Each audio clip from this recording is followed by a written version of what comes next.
27 cars come round to take the start. The penultimate race in the final round, and it's a brilliant getaway from the Corvette. And already we've got a place change because Mathieu Jaminet up the inside into second place. Really, really good, but very tight down the midfield. But that, luckily for Philippe Eng, is behind him. But, oh, what a start we've had.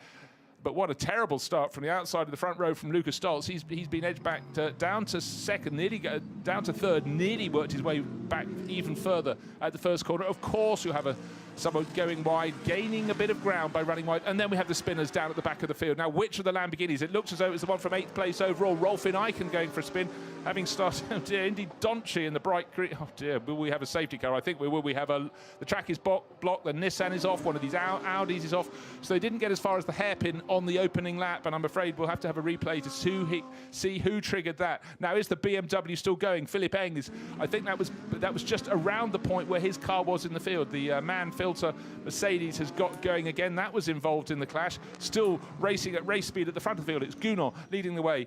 10th place for Katzberg. He's risen to 10th. That is just Remo Lips and the red flag. Not surprised, red flag brought out there. So a multiple shunt.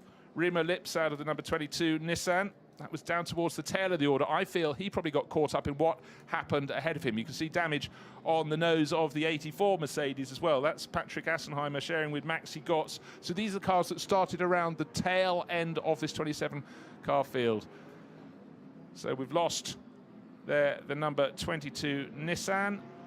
The 84 Mercedes is damaged, but not too heavily. We've lost, in fact, that must be the Grasser Lamborghini at the back. That'd be Ezequiel Perez Compact, who only last weekend was one of the stars at the Blancpain sprint race at the Nürburgring. This weekend he's found the other end of the stick. And the number 9 Audi also out of the mix. So that's Elia Earhart. So red flag. Jules Gounon forms up on the grid, as do all those behind him. So Jaminet worked his way up with that brilliant start into second place, and the number 21 Mercedes that started on the outside of the front row is down into third, got muscled out at the first corner. So vast majority of the field coming back round, but clearly we've got 2, if not 3 fallers out at the Parabolica.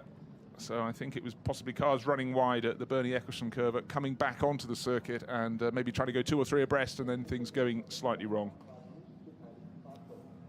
And we also reckoned it was the number 19 Lamborghini, didn't we? So there we have it. It's the majority of the runners, and you can see the man filters Mercedes. That started 12th on the grid. It's the penultimate place. So yes, 3 cars out. We've got the number 9 Audi, which was Earhart starting, and Christopher Herr waiting to take it over. Won't get a race today by the looks of things. Remo Lips, we saw him get out. So, riding on board with Remo Lips, what happens up ahead of him? There's the Lamborghini on his inside. It's all under control there.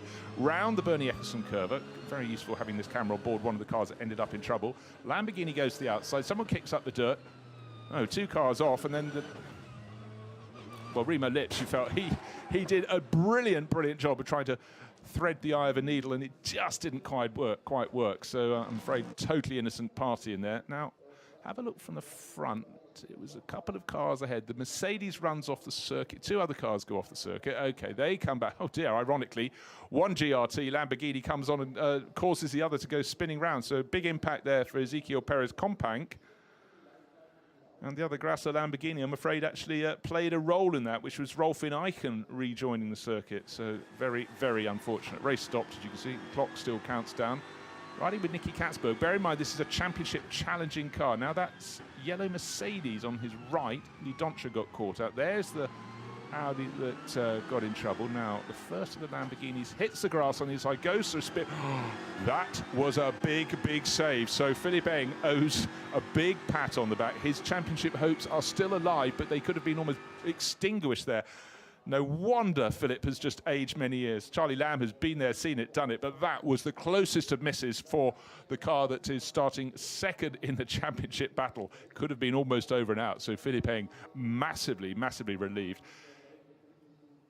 It is a case of guesswork many a time. Do you aim at the car that's spinning? A huge off there for Indy Doncher, but eventually after his day out farming, he rejoins the circuit.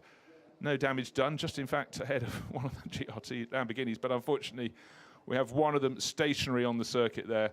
The start is under investigation, and the cars being included in the incident under investigation, a 9, which we know that's the Audi of Elia Earhart, 19, which we also know is Ezequiel Perez Compank's Lamborghini, 22, which is Remo Lips, he was the innocent party in the Nissan, and number 6, which was the HB Racing Lamborghini, Florian Spengler. So there are the battered cars on the circuit, the debris being cleared up. Can't quite see what the damage is to Remo Lips' Nissan, but he's so nearly managed to get away with that incident. So Nicky Katzberg out and about. How he missed that, I do not know, but he's made it back round to the grid in about... just trying to see what position he's listed at. Well, they haven't listed the times past the first 4. They put the red flag out before we could see how many places gained, but it looks like he's moved to about 10th position. But as a racing lap wasn't completed, the cars will go back into their grid order. So we'll have a clock. Well, the race is now stopped, obviously, after that, after the red flag. But there for Jules Gounon, plenty of advice. Do another start like that. You did absolutely everything right. For those behind, they'll all have stories to tell. Robert Renauer down in the mix going, how did you miss it? How did I miss it? I do not know. But a real case of guesswork. But for a lot of the runners down there, it was a moment where it could have all gone very wrong, and they probably don't even know how it didn't go wrong because cars were spinning everywhere, unfortunately. Again, cars running a little bit too deep into the Bernie Eccleston curve, and then others going off on the exit of the corner and then getting it wrong as the track starts to arc away through the parabolica at the backside of the circuit.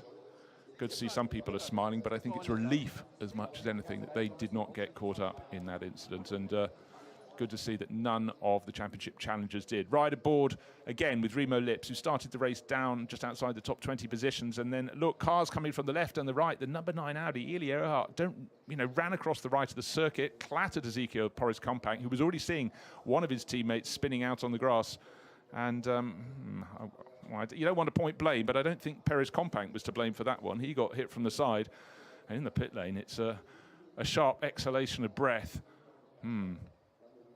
So, very difficult indeed. Jules Gounon did nothing pit lane. Philippe Eng most certainly can, but done a brilliant job so far. He's got to do it all over again. Barrier repairs, it's been slightly repaired at the back. That should be fine. So again, the front of the grid, as I look down from the commentary position, it's a Corvette on pole, a Mercedes on second, a Porsche on third, Audi on fourth. Fabulous variety. Then behind a Mercedes and a Porsche, Audi, Lamborghini. So 5 mates of cars in the top 8 positions. So here's a replay. Remo Lips, Jerry Mark Gassner, and the Audi came across, clattered one of the Lamborghinis, which just missed, in fact, the other Lamborghini, the HB Racing one, which we saw frontal damage to a short while, was just in front. That must have clattered someone else just in front of these Lamborghinis. Now we're looking backwards.